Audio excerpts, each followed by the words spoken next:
તો hello guys, તો આપનું ફરી સ્વાગત છે મારા નવા વ્લોગમાં। તો હું આપનો હેમિલ આજે જઈ રહ્યો છું ટ્યુશન, કારણ કે ભણવું પણ બહુ જરૂરી છે। તેથી આપણે પહેલાં આજે ભણી લઈએ થોડુંક, અને પછી મોજ મજા કરીએ। ત્યારબાદ આપણે વડાપાઉં ખાવા પણ જવાનું છે। સાઈનાથના વડાપાઉં ફેમસ છે સુરતમાં। તો પહેલાં આપણે ટ્યુશન જઈએ।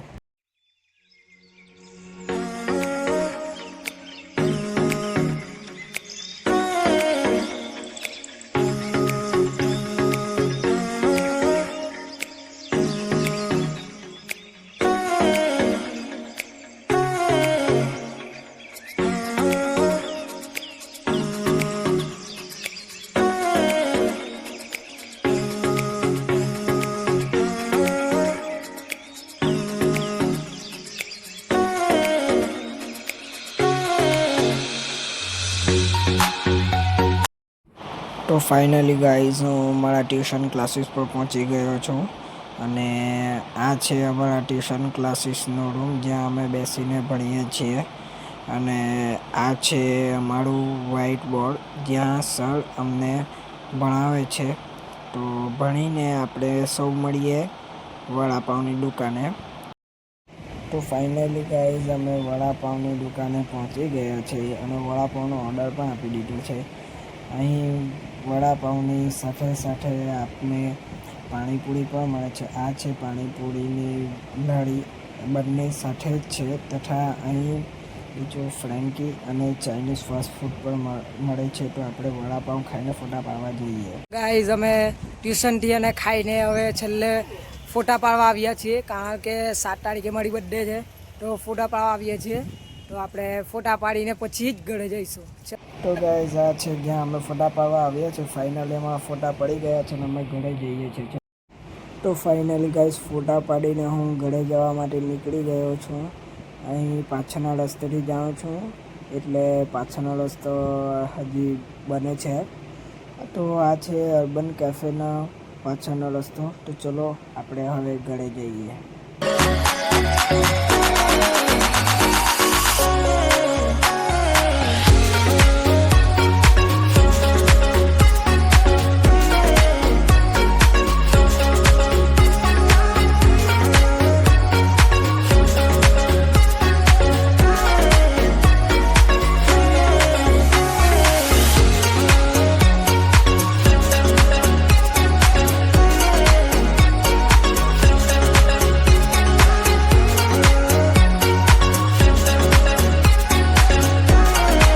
તો ગાઈઝ, મેં તમને કહ્યું હતું તેમ કુકડી ગામમાં ગણપતિ બાપ્પાની મૂર્તિનું વિસર્જન કરવામાં આવે છે, પરંતુ સાથે સાથે અંબા માતા અને દશા માતાનું પણ વિસર્જન કરવામાં આવે છે। તો અહીં અંબા માતાની એક મૂર્તિનું વિસર્જન કરવામાં આવી રહ્યું છે। તો જુઓ કેવી રીતે વિસર્જન કરે છે તેઓ।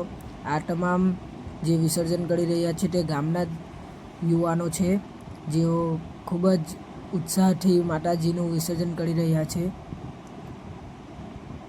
હવે આ બીજી મૂર્તિનું વિસર્જન કરવામાં આવે છે।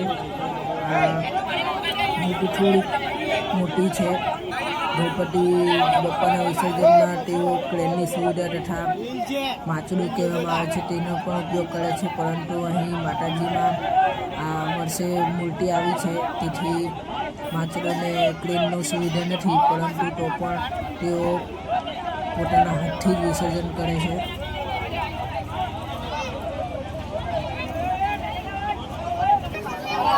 તો ફાઇનલી ગાઈઝ, મૂર્તિ નીચે ઉતારી દેવામાં આવી છે, અને માતાજીને તળાવની અંદર વિસર્જન માટે લઈ જવામાં આવી રહ્યા છે।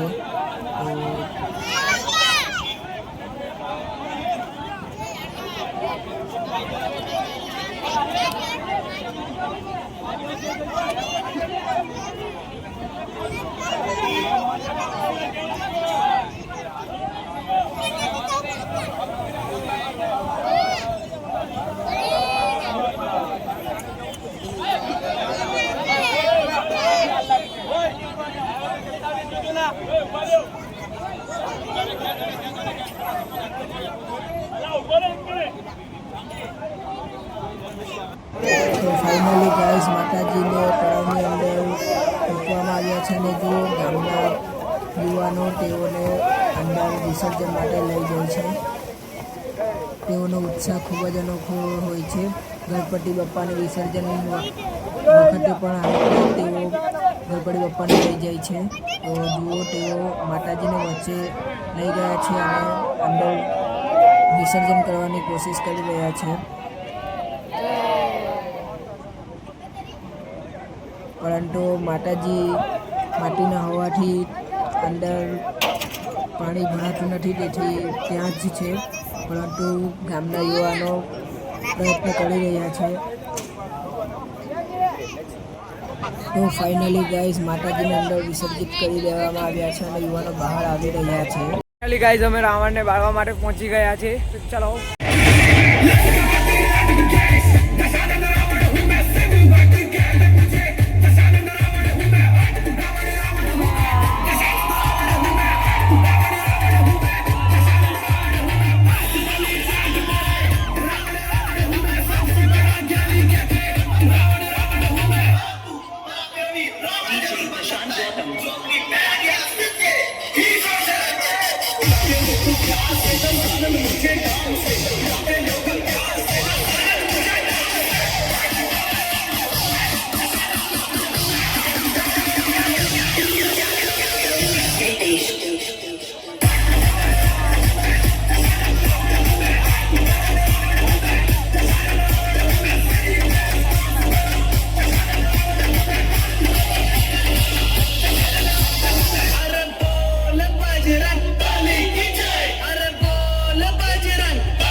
બચવા માટે